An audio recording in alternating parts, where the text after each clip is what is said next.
নিভৃতে যতনে আমার নামটি লিখো তোমার মনের মন্দিরে। ভালোবেসে সখী নিভৃতে যতনে আমার নামটি লিখো তোমার মনের মন্দিরে। আমারও পরাণে যে গান বাজেছে। গুড মর্নিং, কেমন আছো তোমরা সবাই? আমি খুব ভালো আছি। আচ্ছা, sorry, welcome back to my channel. আমি শ্রীজাতা। হচ্ছে সুতো পরালাম। আমি আগের ব্লগটাতে বলছিলাম না যে আমার ভ্যালেন্টাইন ডে নিয়ে একটা প্ল্যান আছে। হ্যাঁ, এবার আমি যেটা প্ল্যান করেছিলাম, আমি দীপাঞ্জন আমরা কখনো ভ্যালেন্টাইন ডে পালন করি না। ফাদার্স ডে, মাদার্স ডে এসব তো জানতামই না। অনেক পরে যখন কলেজে পড়ি তখন ফাদার্স ডে, মাদার্স ডে একটু একটু করে এগুলো জানতে শুরু করলাম। ভ্যালেন্টাইন্স ডে, ভ্যালেন্টাইন্স ডে গল্পটা এখন আমরা সবাই জানি যে ওটা শুধু প্রেমিক প্রেমিকাদের দিন না, কাপলদের দিন না, মানুষকে ভালোবাসার দিন। তো ঠিক আছে, একটা দিন যদি আমাদেরকে মনে করিয়ে দেয় যে ভালোবাসা উচিত, বা একটা ফাদার্স ডে যদি মনে করিয়ে দেয় দায়িত্ব কর্তব্যগুলো যেন আমরা না ভুলি, ওই জন্মদিন করার মতন নিজেকে ভালোবাসার একটা বিশেষ দিন, খারাপ না। তো সেই জন্য আমি এবারে ঠিক করেছি ভ্যালেন্টাইন ডেতে, দেখো কথা বলতে বলতে কতগুলো গিফট পাঠিয়ে দিয়েছি। হুম, এবার আমি ঠিক করেছিলাম ভ্যালেন্টাইন ডেতে আমি নিজেকে একটা গিফট করব। সেই গিফটটা এসে গেছে, সেটার জন্যই এইটার প্রস্তুতি। সেটা হচ্ছে আমি ভ্যালেন্টাইন ডেতে আমাকে এই জামাটা গিফট করেছি।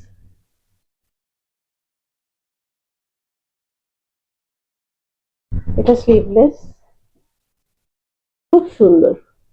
আর গরম আসছে তো, ফুল লেন্থ ড্রেস। কিন্তু কি হয়েছে জানো, ড্রেসটা একদম ঠিক আছে, এইখানটা একটুখানি বড়, মানে এই জায়গাটা একটু বড়।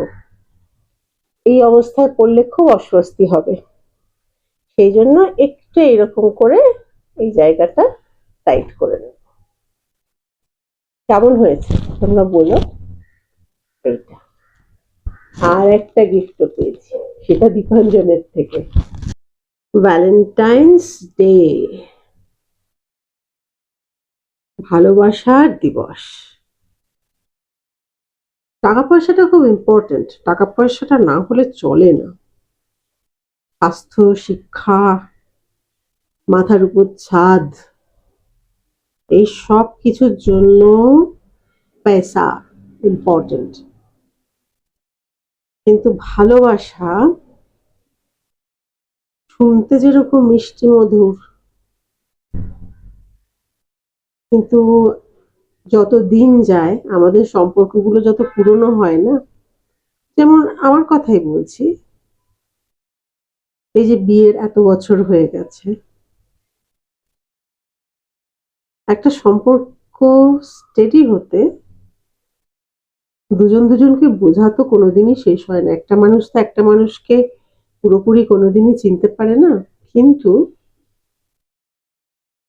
ওই, ওটাকে কি বলে, আমরা ওই কাটাকুটি খেলতাম না, ওই একটা গোল্লা থাকতো আর একটা ক্রস থাকতো, ওই কাটাকুটি খেলা না কনস্ট্যান্ট চলতে থাকে। আর দুটো খেলোয়াড়ই যদি খুব বুদ্ধিমান হয়, তাহলে কিছুতেই কেউ কাউকে মানে ওই গোল্লাটা শূন্যটা হয়তো লাইনে মিলছে না, কিন্তু খেলাটা কন্টিনিউ করে। আমারও না ওরকম মনে হয় যে একটা স্টেডি সম্পর্ক, ভালোবাসার সম্পর্ক ওরকমই বোধহয় হয়। ওই কিছুতেই মিলছে না, আবার টুক করে কখনো মিলেও গেল, মিলছে না, কিন্তু দুজনেই খেলা ছাড়ছি না, চেষ্টাটা চালিয়ে যাচ্ছি। এটা খুব ইম্পর্টেন্ট। এটা আমার ভালোবাসা দিবসের উপলব্ধি। হোয়াটএভার, এটা একটু সেলাই করতে হবে, দেখা যাক পারি কিনা। আপাতত রান সেলাই দিয়ে নিচ্ছি, একবার একটু করে দেখবো, পরে দোকানে দিয়ে দেবো। রান সেলাইটা আমি পারি, রান, হেম, চেন স্টিচ, এগুলো স্কুলে শেখাতো ছোটবেলায়, রুমাল বানাতাম না আমরা। তো ওইটাই বলছিলাম, একটা ভালোবাসার সম্পর্ক আমাদের, এরকম যাদের লাভ ম্যারেজ হয়েছে, আমারও লাভ ম্যারেজ, আমি সেটা এখন বুঝতে পারি। ভালোবেসে বিয়ে করার পরে প্রথম প্রথম যে রোমাঞ্চটা, তা যত বছর যায় ওরকম তো থাকে না, কিন্তু ওই যে বন্ধুত্ব দিয়ে সম্পর্কটা শুরু হয়েছিল, আবার কিন্তু ওইখানেই ফিরতে হয়, তবে গিয়ে একটা মোটামুটি আন্ডারস্ট্যান্ডিং এ এসে দুজনে মিলে সবাইকে নিয়ে ভালো থাকা যায়, এটা আমার মনে হয়। হো গিয়া, এটা খুব সুন্দর, ভেতরে দেখো একটা কাপড়ও আছে, মানে আমাকে আলাদা করে, নর্মালি লম্বা ড্রেস গুলো না নিচে একটা কিছু না পরলে ভালো লাগে না, ট্রান্সপারেন্ট হয়ে থাকে, সব পড়ে গেল।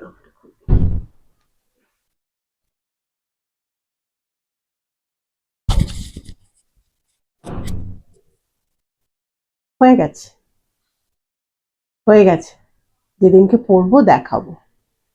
কথা হচ্ছিল ভ্যালেন্টাইন্স ডে নিয়ে, ভালোবাসা দিবস। ভালোবাসা দিবসে আমি নিজেকে একটা গিফট করেছি, সেটা দেখালাম, বাকি গিফট দেখাচ্ছি। তার আগে আমার মনে হয় যাদেরকে আমরা খুব ভালোবাসি, আমাদের কাছের লোকজন, 24 ঘন্টাই ভালোবাসছি, একটুও রাগ হচ্ছে না, দুঃখ হচ্ছে না, মন খারাপ হচ্ছে না কোনো কারণে, এরম তো হয় না।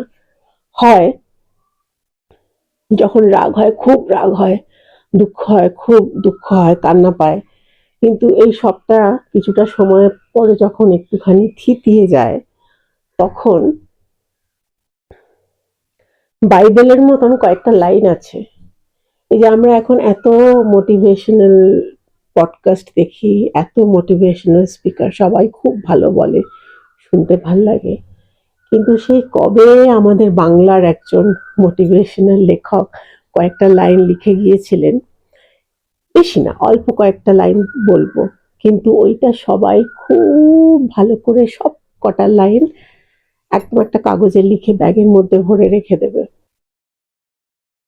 তোমার মাপে হয়নি সবাই, তুমিও হওনি সবার মাপে, তুমি মরো কারো ঠেলায়, কেউ বা মরে তোমার চাপে, তবু ভেবে দেখতে গেলে এমনি কিসের টানাটানি, তেমন করে হাত বাড়ালে সুখ পাওয়া যায় অনেকখানি, আকাশ তবু সুনীল থাকে, মধুর ঠেকে ভোরের আলো, মরণ এলে হঠাৎ দেখি মরার চেয়ে বাঁচাই ভালো, যাহার লাগি চক্ষু বুজে বহিয়ে দিলাম অশ্রু সাগর, তাহারে বাদ দিয়েও দেখি বিশ্বভুবন মস্ত ডাগর, মনেরে তাই কহ যে ভালো মন্দ যাহাই আসুক সত্যের লও সহজে। তারপর কি বলছেন, তারপর বলছেন আমাদের ইগোর কথা বলছেন, বাদ দিতে হবে, নিজের ছায়া মস্ত করে অস্তাচলে বসে বসে আঁধার করে তোলো যদি জীবনখানা নিজের দোষে, বিধির সঙ্গে বিবাদ করে নিজের পায়েই কুড়ুল মারো, দোহাই তবে এ কার্যটা যত শীঘ্র পারো সারো, খুব খানিকটে কেঁদে কেটে অশ্রু ঢেলে ঘরা ঘরা, মনের সঙ্গে একরকমে করে নে ভাই বোঝাপড়া, তাহার পরে আঁধার ঘরে প্রদীপখানি জ্বালিয়ে তোলো, ভুলে যা ভাই কাহার সঙ্গে কতটুকু তফাৎ হলো, মনেরে তাই কহ যে ভালো মন্দ যাহাই আসুক সত্যের লও সহজে। সাংঘাতিক কতগুলো লাইন, কি মোটিভেশন দেয় না এগুলো। বিরাট বড় কবিতাটা, সামনের গুলোই তাই। যে হ্যাঁ তাই তো, আমি যে সবসময় চাপে পড়ি তা তো না, আমিও তো চাপ সৃষ্টি করি কখনো কখনো, আমি তো সাধু পুরুষ নই। তাই একটু মিলে ঝুলে চলতে হবে, সেটাই বলেছেন। এই তো হচ্ছে ভালোবাসার মূল কথা। ভালোবাসার দিবসে এটা একটু বেশি করে মনে রাখা, যাতে বাকি দিনগুলো একটু কন্টিনিউ করা যায়। কন্টিনিউ করতে করতে আবার ভালোবাসার দিন চলে আসবে, স্পেশাল ডে, আবার একটু ঝালিয়ে নেব। এই, আর লাঞ্চও রেডি।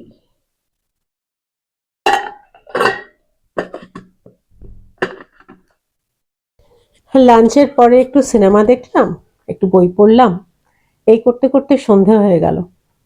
তারপর হয়তো ডিনারের প্রিপারেশন, খুব সিম্পল ডিনার, আজকে খালি বয়েলড ভেজিটেবল ছিল। তারপর একটু স্কিন কেয়ারে বসলাম, ওই রোজই যেটা করি, আজকে মনে হলো একটুখানি শেয়ার করি। প্রথমে ছানার কেক এসছে, 3টে ছানার কেক, ওটাকে তুলে রাখলাম।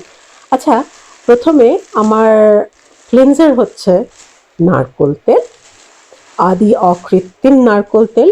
ওইটাকে ভালো করে মুখে মেখে তারপরে ভালো করে মালিশ টালিশ করে ওই তুলোটা জলে ভিজিয়ে তেলটাকে তুলে ফেলতে হবে। তারপর আমার খুব সেন্সিটিভ স্কিন বলে আমি সেটাফিল ইউজ করি। সেটাফিলটা ময়েশ্চারাইজারটা ইউজ করার আগে একটা টোনার দিয়েছি মুখে। এই গরমকাল আসছে তো এবার না একটু টোনারটা লাগবে, ঠান্ডা হয়ে থাকে মুখটা। এই নারকোল তেল দিয়ে ময়লাটা তুললাম, তারপরে টোনার দিলাম, তারপরে সেটাফিল দিলাম, তারপরে আমার যেহেতু একটু পাফি আইজ আছে আন্ডার আই, সেই জন্য একটা আন্ডার আই সেরাম দিলাম। এই সবকটাকে কিন্তু না খুব ভালো করে আলগা হাতে মুখটাকে আদর করে মাখাতে হবে, তাড়াহুড়ো করার কোনো দরকার নেই। অনেক সব কাজ সেরে অনেকটা সময় নিয়ে বসে একটু যত্ন করা, এটা রোজই করি, আজকে মনে হলো একটুখানি শেয়ার করে দিই রোজ কি কি করি। আর আন্ডার আই সেরাম কিন্তু মাঝে মাঝে দেওয়া ভালোই, আমার খুব রেগুলার দেওয়া হয় না, কিন্তু দেওয়া উচিত, কারণ আমাদের তো নানান রকম স্ট্রেস থাকে, অনেক সময় ঘুমের প্রবলেম হয়, চোখের নিচটা বড্ড ক্লান্ত দেখায়। সেরামটা কিন্তু দারুণ। এই তো হলো গিয়ে আমার রুটিন রূপচর্চা। আর এইটা দীপাঞ্জন আমায় গিফট করেছে। না না, আমি যেটা নাকে পড়ছি ওটা না, এটা আমার ইদানিং খুব শখ হয়েছে, আমার অনেকগুলো ফলস আছে, আমি ঘুরিয়ে ফিরিয়ে পড়ছি। এইটা আমাকে দিয়েছে। ভীষণ সুন্দর একটা কানের দুল, পার্লের। আজকে তাহলে ব্লগটা শেষ করছি, সবাই খুব ভালো থেকো, আর ব্লগটা ভালো লাগলে কিন্তু সাবস্ক্রাইব করো। টাটা।